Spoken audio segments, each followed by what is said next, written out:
Hello, hello, hello, America. Good to see you all today. It's the American Awakening Squad from around the country coming to you with our daily signs of life. We bring to you the best of church experience, bringing faith and hope and life to every day. The worlds of food and film and community, and someday again we'll get to talk about sports and all that. Not these days because there's no sports being played, of course. But so we are welcoming you here today. I may have been backstage, but we just had a special visitor. We'll get to that in a minute with Jeff and Kinsley in a moment here. First, we're going to kick it over to our friend Josh Jacob to play us in. All right, thank you.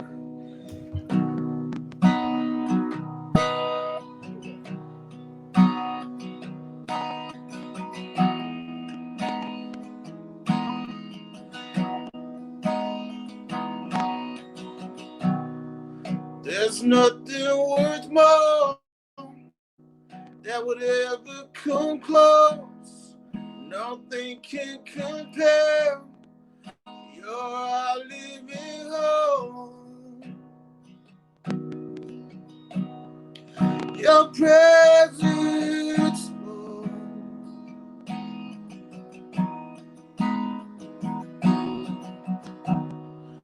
I've tasted and seen of the sweetest of loves, where my heart becomes free and my shame is undone. Your presence, Lord.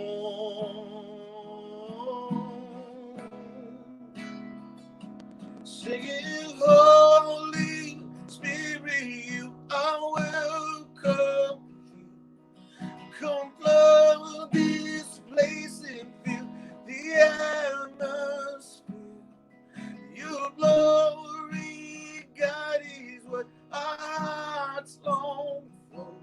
To be overcome by your presence, oh.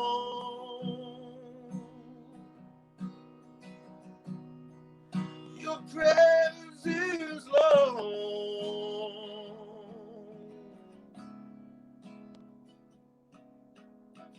Let's become more aware of your presence.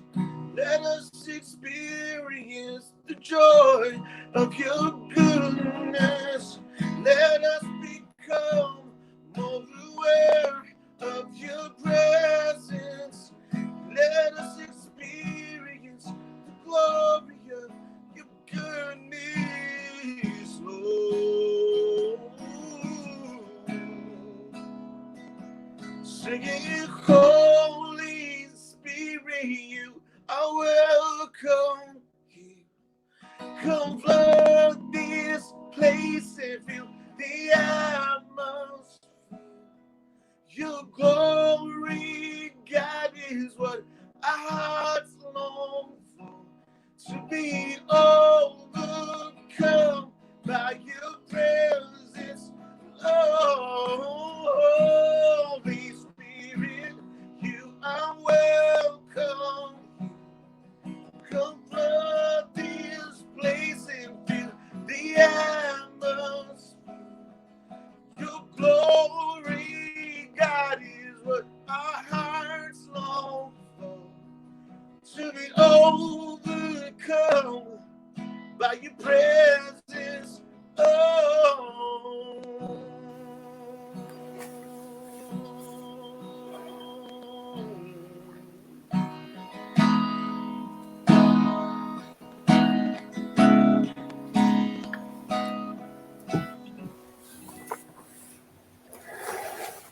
Thank That's good. you. Good stuff, man.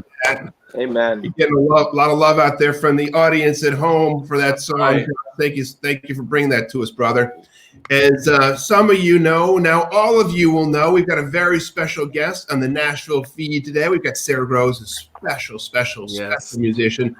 A lot of you out there are big fans of hers. We know that. We're big fans here too in the American Awakening Signs of Life program. So we're really looking forward to to Dan and Sara in a little bit. But before we get there, we're going to hit one of the topics we like to hit every single day, which is that in this time of awful, and yes, it is awful out there, guys. Make no mistake about it. We know it's bad, and we're not glib about that. We know that there's pain, suffering, sickness, death, unemployment, and all the challenges that come with that. But in that moment, and the moment that you're in right now, God loves you. You're made for meaning and purpose. You're forged for this moment. Whatever adversity you're going through, God's big enough for that.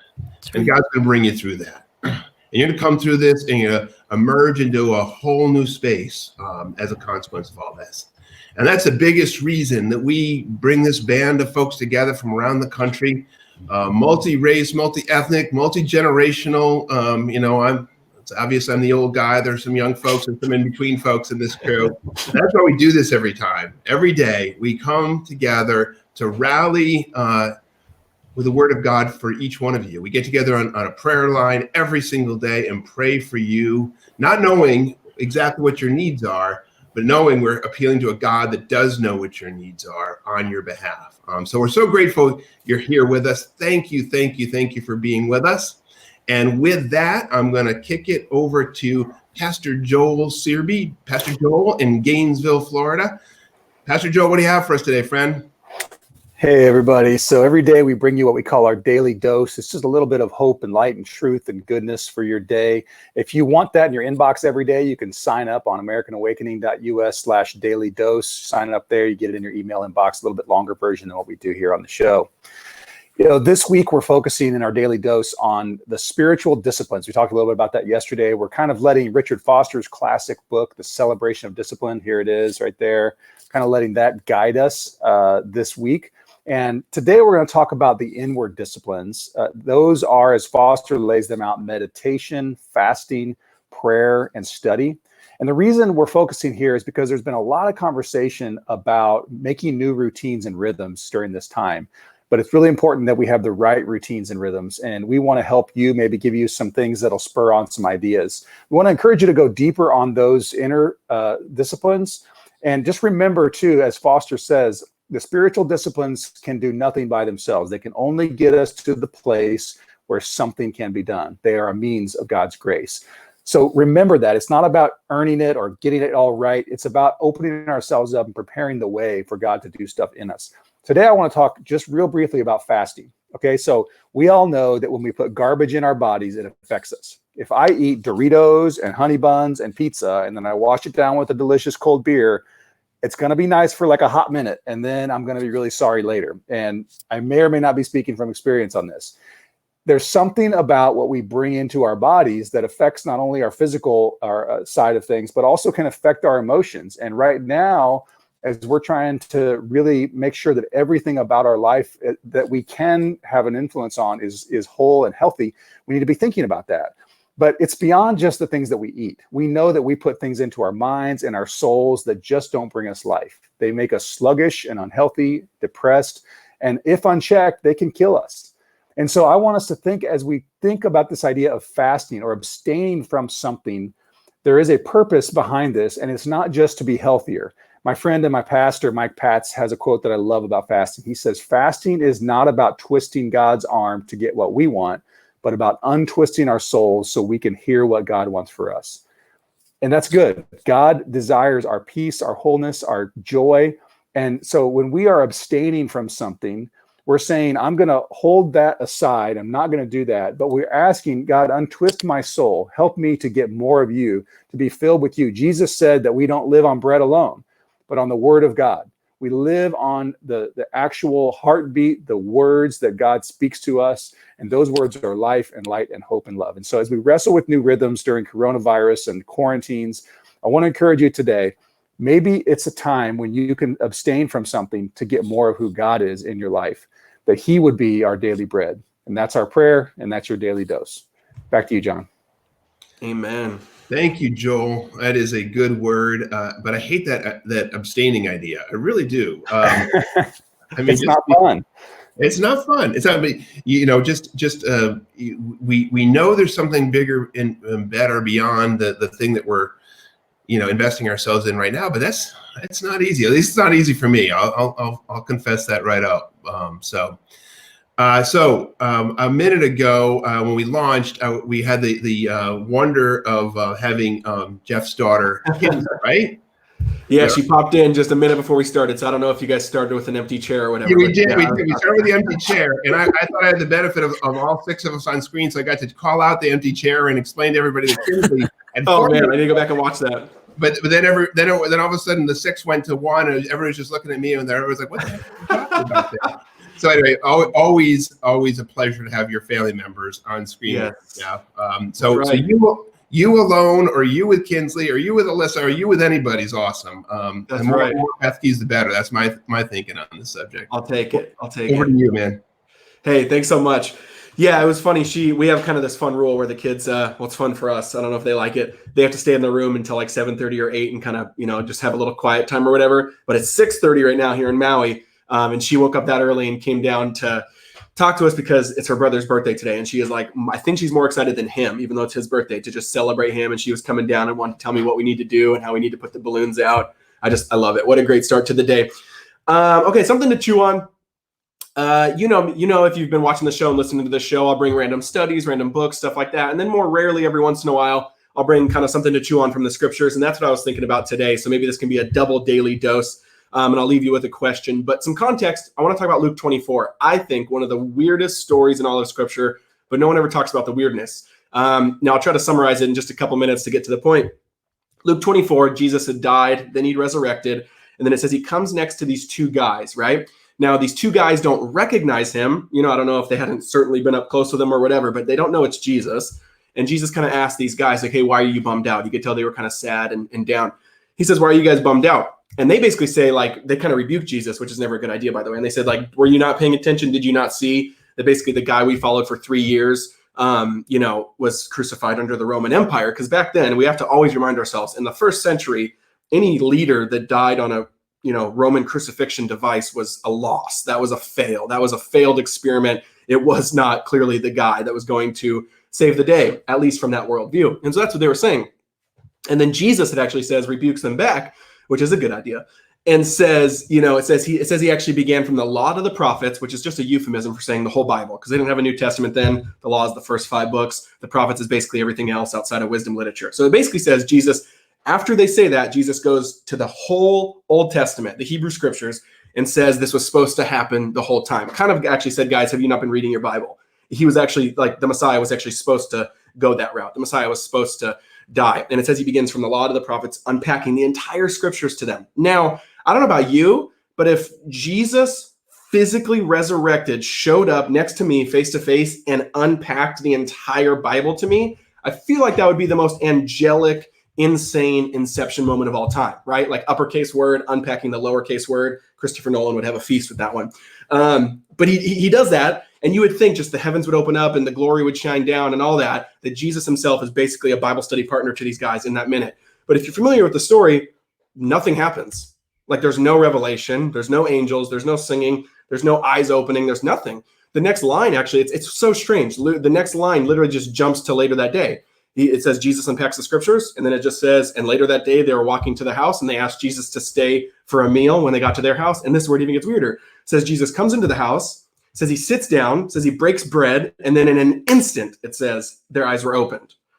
And I'm like, that's the strangest story I've ever heard in my life. Okay, so first act of the play, Jesus unpacks the scriptures, gives them all the facts, all the theology, all the answers. Nothing happens. Jesus breaks the Chipotle in half, and then the heavens open up, right? Which I don't know about you, but that's fair with Chipotle. I'll pay for that guac extra any day. But what I think that's actually going on there, and what I think Luke's trying to actually get us to say and see, is those are the two tracks of kind of following Jesus, kind of the wrong way or our way, which tends to be wrong, and then Jesus's vision for how he wants to be in relationship with us, which is that second act. And what I mean by that, and this is something to chew on, is a lot of us, we wish we were that first one, right? We wish if Jesus could just show us up in the room, if God could just show up in the room, give us all the answers, give us all the facts, then maybe, we'll be good to go. And maybe we'll have all the security and peace and, answers we want. But Jesus says, that's not the way I actually want to relate to you. He says, I don't want to just give you all the flat facts in a disembodied way. The real way he actually wants us to follow him is by sitting at the table with him, communing with him, dining with him, eating with him, feasting with him. And that's why Jesus, when he talks about the kingdom, always uses meal analogies. It's a feast, it's a wedding, it's a party, it's a dining experience, because that is such a beautiful metaphor for the relationship he wants. And so that's something to chew on today. Are you just trying to get all the right answers from Jesus if you follow him?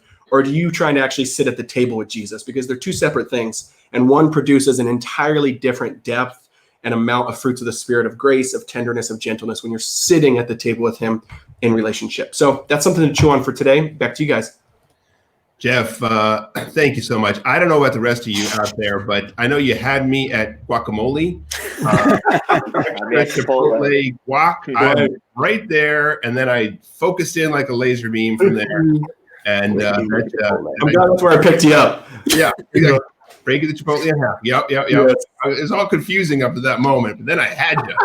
That was your epiphany on the road to America. Exactly. Yeah. So it's such a good word, and I, especially in this time when things are so dark and we're challenged so much to know that ultimately there's a feast that's going to be our destiny. We're going to be there at that feast, and all the things that are afflicting us right now, all the troubles we experience, they're all going to go away, and we're going to be at that feast together.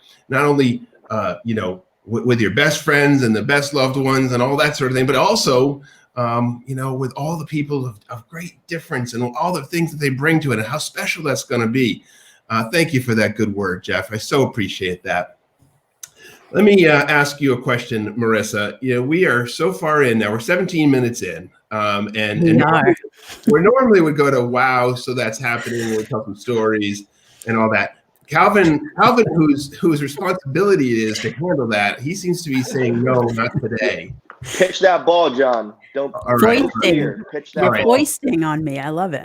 So I guess what it seems like we've taken a vote as a group, and we're gonna skip the today's stories and the wow, so that's happening. I want to go straight to our friend Marisa, who always talk about feasts. She is always serving up the tenderest morsels of good discussion topics. What a phrase. I know, right? I know. Well, give us some tender morsels, Marisa. I know, the tender morsels. Thank you. Yeah, no. So again, the conversation today, and it was going to flow very nicely from the headlines, but we can take it anyway. Basically, everywhere around us now, we're seeing a lot of the power of us, people coming together in this moment. We did a story last week about scientists around the world who are coming together again in the fight for, to come up with the antidote for Corona. We are hearing about researchers and analysts and even everyday people who now on Facebook are coming together. Stay tuned for that story, I'm sure, tomorrow. But people who are coming together like never before to try to take out Corona before it takes the rest of us out. And for at least as long as the pandemic is here, it seems like we've found some sort of shared purpose. Now, every day on the show, when we tune in, when you guys join us, John always reminds you that we all have purpose and our lives have meaning. And we on this show, we in American Awakening, we're very familiar with that. We talk about it all the time. It's part of who we are. But I know that that's actually a foreign concept for some people. Some people have never thought about their lives having purpose and that there's meaning and that there's a reason why they're here right now. And so whether you've known it for a while or whether you're struggling to understand it now, I think it's important that we start to talk about purpose. Again, what is a given for so many of us. I think we should sit with it. I think we should walk with each other through it. And so our question for the day is really to all of you guys, to everybody out there, what has been the road to you understanding your own personal sense of purpose? How have you recognized it when you might be standing dead center in the middle of it? And what have you learned from some times when maybe you might have gotten it wrong? Again, air quotes, wrong. But purpose, how did you find it? How did you come to it? What was the road? And how have you experienced it? While other folks are thinking about their answers to that, I won't answer it dead on, but I'm going to offer the following, which is one of the great things about the fact that God made each one of us in his image. Collectively, we're all made in his image, is that you're a slice of God, the eternal God. You've got a slice of eternal God in you. And what that means is that whether you even know it or not, whether you even you internalize you got purpose or not, it still is true. Now, it's really nice to know it, and that's why we're going to remind you of it every day as we're going to talk about it here. But what's great about it is it's true even if you're not internalizing it, even if you don't even get that yet. God's got you in a spot where you are right now, and it's on purpose, and you're made with purpose. Now over to the rest of you. Absolutely. Absolutely. I'm going to wave my magic wand. I'm going to point it at somebody. Calvin. Boom. Okay, let's get it. Yes. I mean, since I didn't get to share the headlines, I'm happy to run with the ball.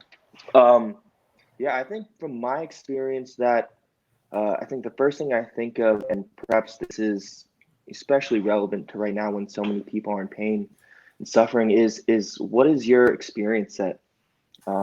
As John was saying, if everything was on purpose, if even the hard times to the good times, but if everything had meaning and was intentional, then I do believe that all of it is supposed to build up to something that where you alone, you uniquely can offer the world. So yeah, I think when I feel about my understanding to purpose personally, I think one thing is, I've made a certain degree of mistakes and had this kind of long journey up to this point, but has led me to end up experiencing a bunch of different spaces that I don't think I would.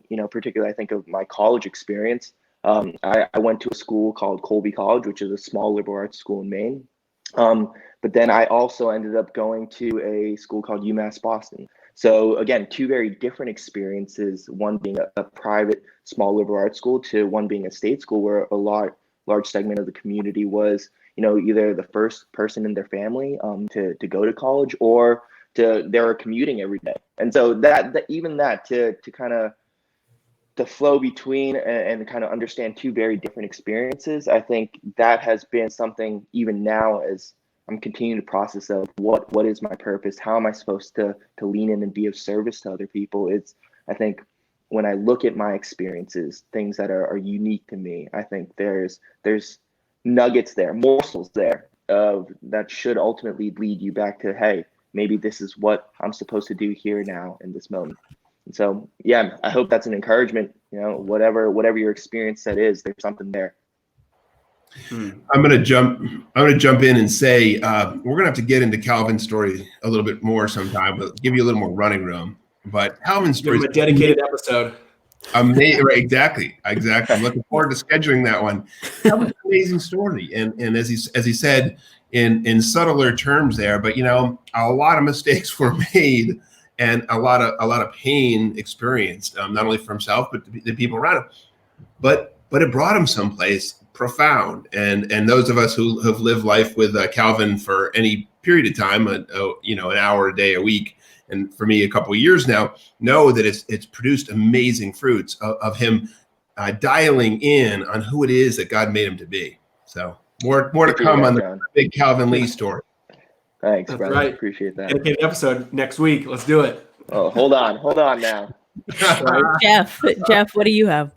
Yeah, I mean, I loved what Calvin said. I think that just was right at the center of it. I think one helpful thing that's always helpful for me that I tell people too, because that is a, purpose, calling. Those are big questions. A lot of people ask those. How do you find it? How can you encourage people in it? I think it was a Frederick Buechner quote where he basically said the convergence, or basically where your deep gladness and where the world's deep need or hunger meet, that's the spot of hunger, and that's the spot of purpose, and that's the spot of calling. And I think that's just a really helpful framework. And then I think we can all look back on our life when we've stepped into a place of fulfillment and purpose and meaning and go, oh yeah, that made me deeply glad. That felt like I was kind of like on fire and running on all cylinders with how I'm made to be, while also not using that as in a self-absorbed way, while actually using that poured out for others, pouring out to meet a need, pouring out to serve one another. And I think I love that, because I don't think you can find your true purpose or calling outside of using it in service. I think it's a false calling. It's a pseudo calling. It's a distorted, self-absorbed calling if it bends back in on yourself. And so I just think that's a really helpful reminder that I look back on my life and say, man, the places where I've been mostly, and it's funny because that's the trick and the temptation, right? Where is to not believe that, is to believe like, oh, I'm gonna do it for myself or whatever. And you never immediately want to serve people. But when you do jump into that and we look backwards on that, a lot of us say, oh yeah, that was actually some of the most meaningful, purposeful, impactful times of my life. So I just think that's a helpful way to think about it, and a convergence of where your deep gladness and where you're wired to be converge with hunger and need in the world. The reason I show up every day here to do this show is because I get to hear some of the all-time greats dropped here. Richard Foster yesterday, Richard Foster today, Frederick Buechner. Thank you, man. He's good. I love that stuff. I love that stuff. And that is a great line. And I think in my life experience, it's 100% on that. It is not about you. It's not ultimately about you. God made you special and precious and all that, but it's about you fitting into the whole. And that's what Buechner's story is. There's a need out there. There's a need. It's not about you is the bit about the fact that we all need you to be you, because that's what's additive, right? And that's what you're speaking to. You slot in some important way. That's why I'll say one other thing about that. Why it's such a tragedy, when people fall into deep despairs that may lead to suicide or deaths of despair or whatever.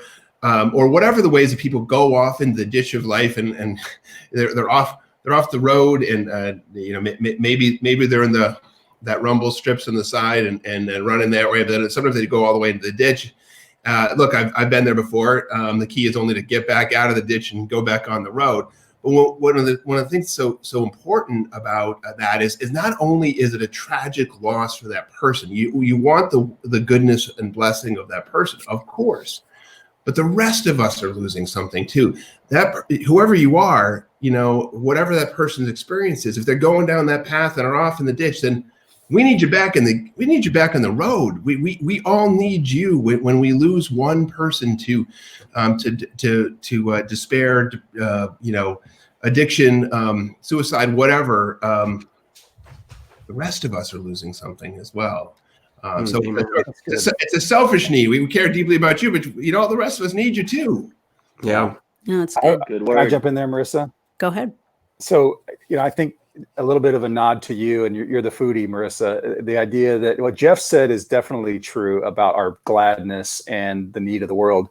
I think this is a bit of a recipe, though, right? This is a bit of I don't know if it's a delicious stew or what it is, but there's a piece then in there that's actually not your immediate joy, because of the other element that Jeff talked about, that John talked about, of the self-sacrifice. So in my life, in terms of finding purpose and calling, there's been a heavy element of like me pushing back against it, because oftentimes it's not what my initial kind of like flesh and ego wants, because I want X over here, but what God really has me wired for is actually over here. And so there is a wrestling. And so sometimes I think you can find your purpose by saying like, what is something that people keep asking me to do, or people keep drawing me into, and I keep pushing back because it's not what I want.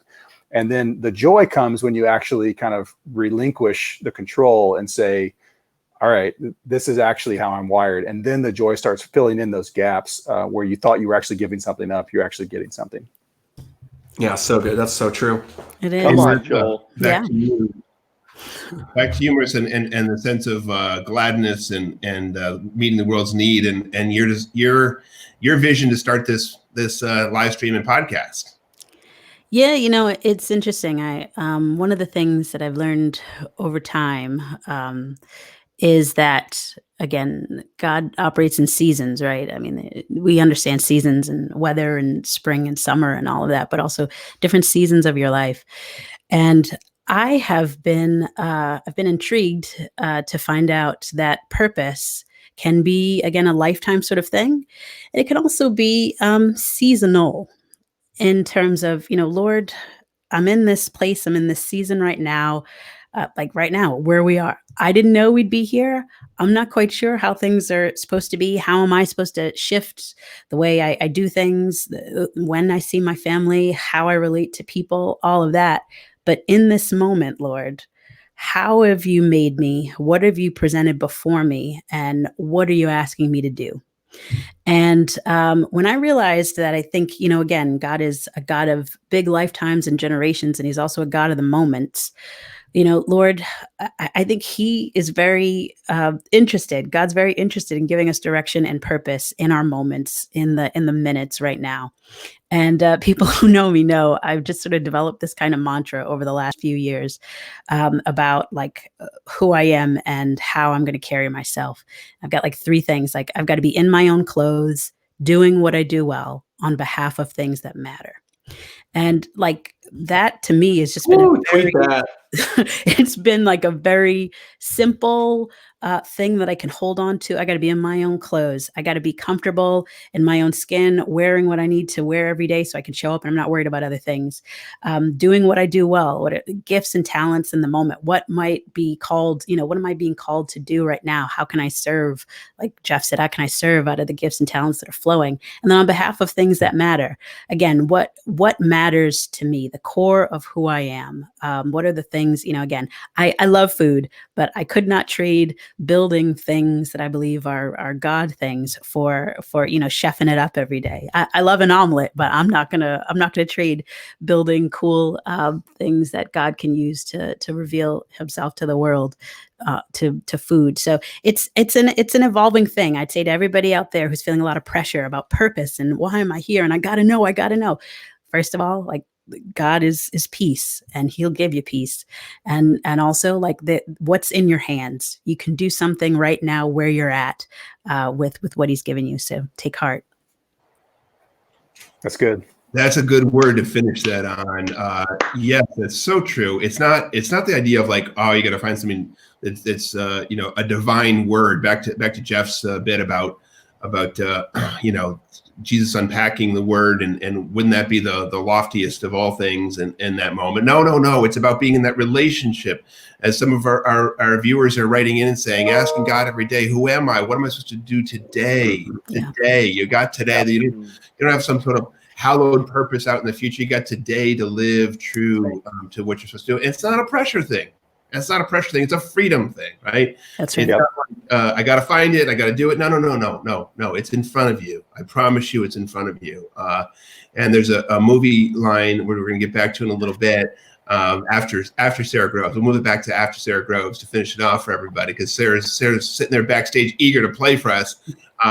So we'll get back to that in a bit, but it's about doing those small things. And it's about being in the moment. It's about invoking God's presence to share it with other people right where you are every single day. All right, switching gears. We are going to go to Nashville, where we've got Dan and Sara ready to play. Dan, great to have you with us. We missed you so much yesterday. You know how much I know. Mondays are just one of those days for me, We don't have a right to have you every day. I mean, it's not just a right of ours. I mean, so it's a gift. So we take it when we can get it. So I think that's great. You guys were talking, and I have to say that as I think about purpose in the last couple of weeks, I've done a lot of work myself on figuring out what is my purpose. And it turns out, apparently, snacking has been something that I feel like I'm. I don't know, right? It's to eat snacks, and I think there's a lot of people out there who would probably just agree with that or resonate. They'd say, "Yeah, you know what? I feel that too." I'm going to work on my book. I've got 2 potential titles I was sitting here thinking about. One is the purpose-driven snacking, and the other is purpose eaten life. I just don't know. So one of those is gonna rise to the surface at some point. I'm gonna have to come go. with a devotional? I gotta possibly. It depends on I'm your man. how many M&Ms I've got left to eat. Too many. Anyway, it is. It's great to be here. I'm in Nashville, and I'm actually going to take us up north, and we're going to visit a good friend. Someone that I don't get to see near enough in the real world, but I'm so glad to have her with us today. This is Sara Groves. I can go on. She's been making music since professionally, really, since about 1998.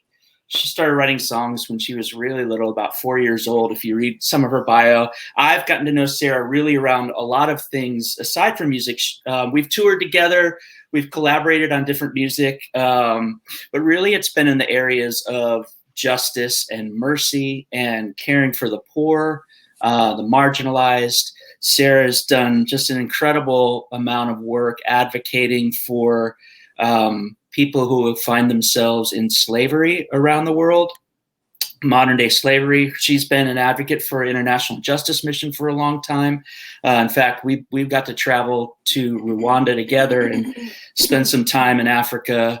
And there are very few artists, I think, that I would say they really get that idea of taking the things that they're looking at in the world. A good friend of ours, Steve Garber, describes the role of a songwriter as someone who can look at the world and describe it not only as it is, but also as it could be. And Sara's just been one of those songwriters, one of those artists that just does that so well over the years. And so it's just my great privilege to be able to invite her onto the show today. So hi, Sara. Hey, Dan. How are you doing? I'm doing fantastic. It's so good to see you. How are things going up in your neck of the woods up there? Good. I mean, this is just bizarre. And I have good days and I have bad days. I told you before we went on that I lost my sense of humor yesterday. It left me, like it left my body. And I had to tell my whole family I've lost my sense of humor. And but I woke up this morning and felt a little better. But you know, I have good days. I have hard days, but I'm trying to be present for what's really sweet about this. Yeah. Well, you know what, they haven't tied in the loss of sense of humor to COVID-19 yet. It's just there's been the loss of smell, I think, so far, but sense of humor not yet, which I'm really grateful for, because I think everybody has to have a sense of humor in this season. Yeah, it helps. So I'm glad yours is back. It helps. Good. Well, I don't want to spend too much time talking because I want to hear you play and sing. It's been a while, and I would love to hear you play us a song, and then maybe we'll chat a little bit after that. You got something Sounds for us? good. I do. I'm going to just change this one thing because I think I need Okay. to. All right. Let me know if that's doing something bad. Okay. So this is for Joel because he said he liked the record All Right Here, and I haven't actually played that song in a really long time. But just how I'll just play it. Rework this one from in the Wayback Machine. It's every loss and every love. It's every blessing from above. Here I am, all added up. Oh, it's all right here. It's what I know and what I'm guessing. Half truths and full confessions. That's why I choose to learn my lesson. It's all right here. And I'm not God, I'm a girl, I confess. I don't ever see forgetfulness. It's all right here. It makes me stronger and it makes me wince. It makes me think twice when I pick my friends. It's all right here. It's all right here.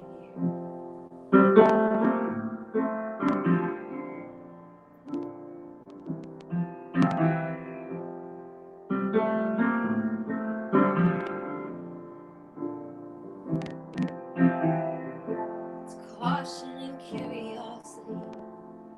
It's all the things I never see welling up inside of me.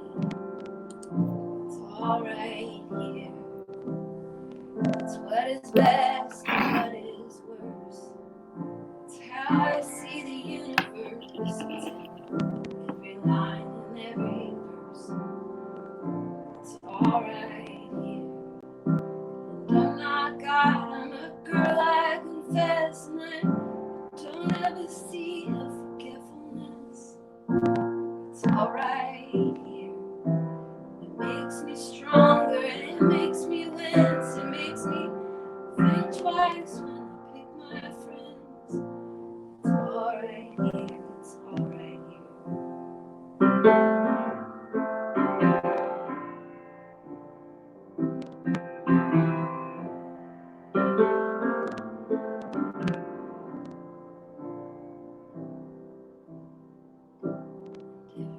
heart has so much history.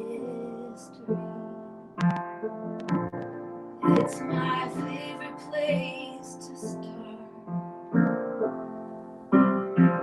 Sit down a while and share your narrative with me.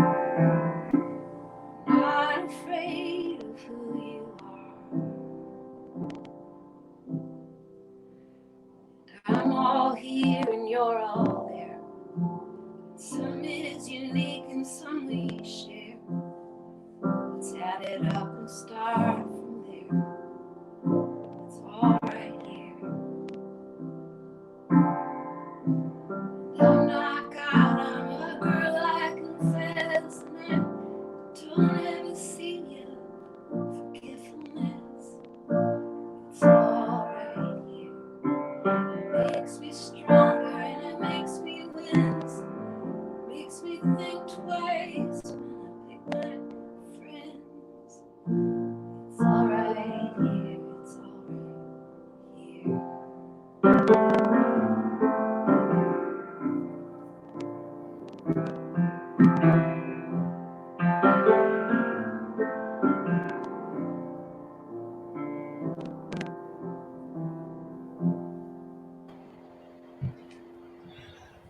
Thank you, Sarah. Yeah. Wow. Welcome. Fantastic. Amazing.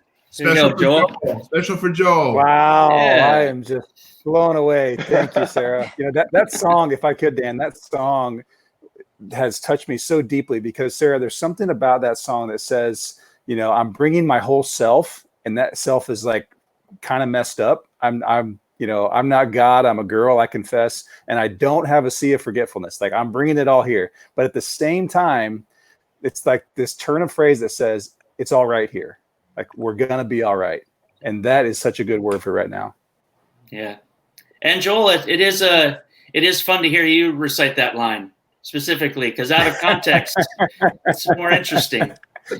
So, It is, right? Yeah. I can't be true to the lyric. That's good, though. It's good. So, Sarah, one of the things that I in my own heart, in my own head, I consider you to be one of those, just a quintessential songwriter. Like you really are great at it. And I did notice that you do some songwriting retreats. And so I'm going to just put you on the spot for a quick second and just see, like, do you have any rules about songwriting? Like, when you think about a songwriting thing, like what is at the core is the thing that you want every songwriter, a person that sits down with a guitar or piano to just go, okay, or a pen in there and a piece of paper in their hand is like, what do you, at the very beginning, this is what I want you to know right away. Like, what do you think? I think when I'm distilling out, trying to pass down what's happening, it took me a long time to even be aware of what happens in that process. I think that telling ourselves the truth is very difficult, and I still think I'm far from it. Maybe actually telling myself the truth. Our hearts are right here; they're so close to us, and yet they are shrouded. We don't have access. I heard a thing on the radio. It said something about how is it that someone can know you for 5 minutes and name pretty closely some of the stuff that it will take you years of therapy to name. Wow. That's interesting to me. So I think telling the truth is part of it. Like, I think you've done this beautifully, and I've loved what you've been putting on Twitter. I think listening to these songs through the lens of what we're doing right now, it changes the whole song. And that's listening to your catalog as you've been going through songs. Mm-hmm. It's been really beautiful and mending, because those songs take on a whole nother layer of meaning, obviously, in light of what we're all doing. So telling the truth, but also you're not actually creating something from scratch. Bob Dylan said in his chronicles, in his autobiography, that it's absolute arrogance to think that you are sort of generating something new, that we all stand on the shoulders of he obviously he was in the folk world, and in folk music, the same melodies and stuff get used over and over again. But what you are doing is you are the unique mashup of, my dad liked B.B. King, and my mom listened to Barbra Streisand and Joni Mitchell. So I kind of have I'm a unique manifestation of all these influences, and then my own voice. And so, but you're more of a curator than you are just like, you're not sort of like sitting there and creating something from nothing. You are more assembling. So usually I have a thought in my mind, and as I move through the world, I look for all the things that attach themselves to that thought, So that's amazing. That's what I always tell. I mean, I expound on it at the Yes, retreat. of course, which is great. And I think definitely you should look that up. And if ever there was a good person to learn about songwriting from, Sara, you'd be great for that. I'm great to be a part of the show today. Do you have another song for us? You want to play another song? I would love to. I thought maybe this one would be a salve. I was at a friend's house, and this has been quite a few years ago. I clearly am not good at not touching my face when I see myself on these live things. I'm like, ooh. I was with a friend, maybe even 15 years ago, and we were having a conversation, and I went to her pantry and opened the door, and there was like a can of beans and some rice in her pantry, but her pantry was bare. And I turned to make a joke, just kind of like, haven't been shopping in a while. I mean, I didn't think anything about it. I turned to kind of make a comment, and her face was just white. And I had found out her secret, that they were food insecure. And she's college educated. Her husband works really hard, but life had just hit them.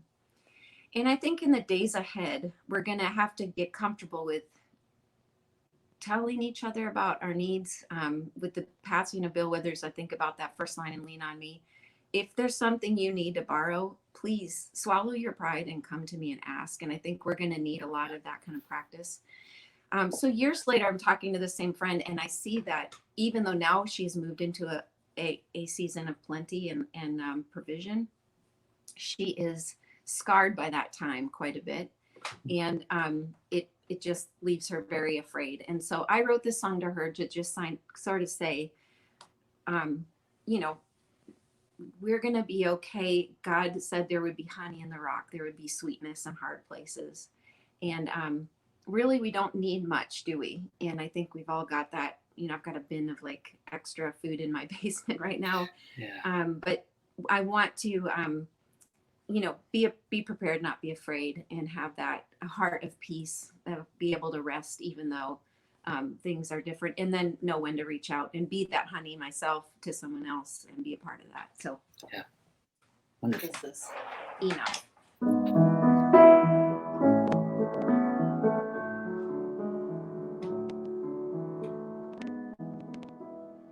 I forgot the first line. Oh, thank you. Sorry, that's par for the course. Okay.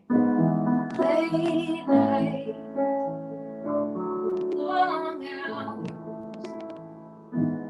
questions are drawn like a thin red line. No comfort left over, no safe harbor in sight. Really, we don't need much, just straight to believe there's honey in the rock. There's more than we see in these patches of joy, these stretches of sorrow. There's enough for today, there'll be enough tomorrow.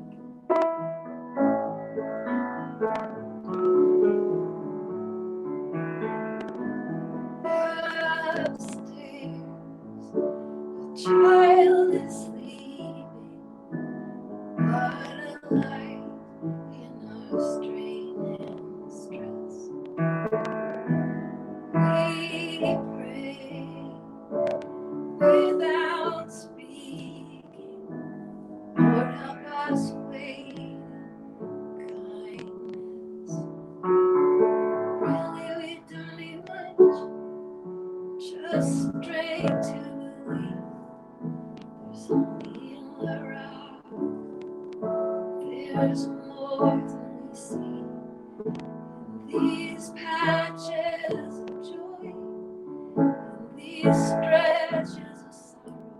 There's enough for today, will be enough tomorrow.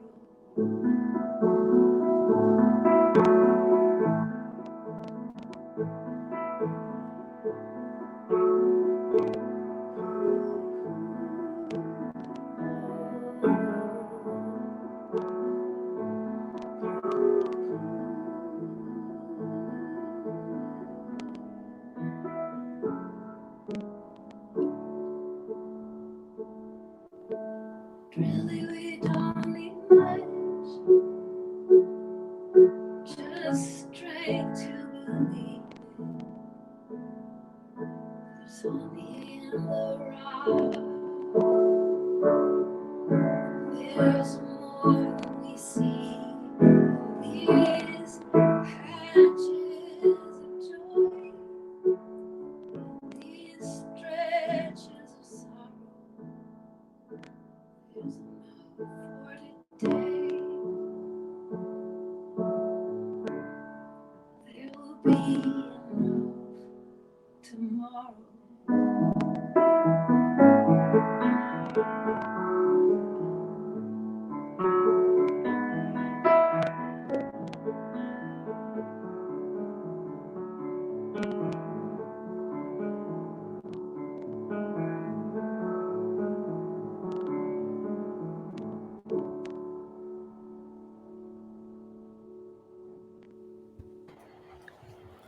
Beautiful.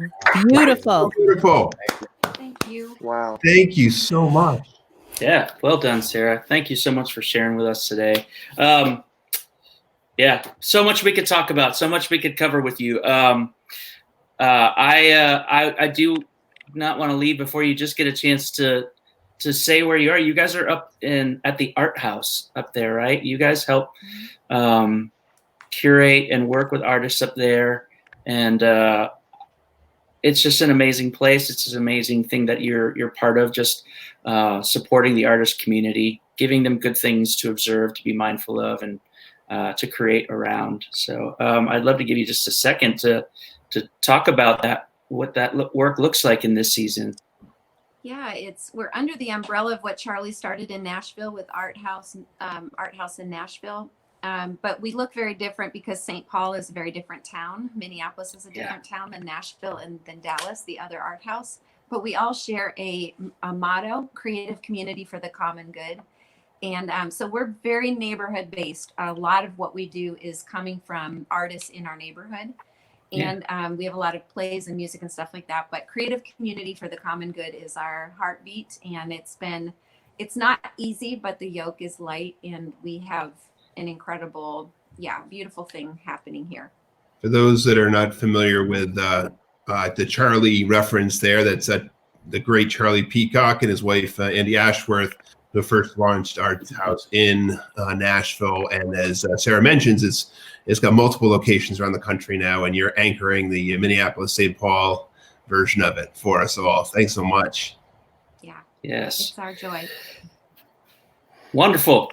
Thank you. This has been our experience from Nashville and then St. Paul, Minnesota also. It's great John, back to you.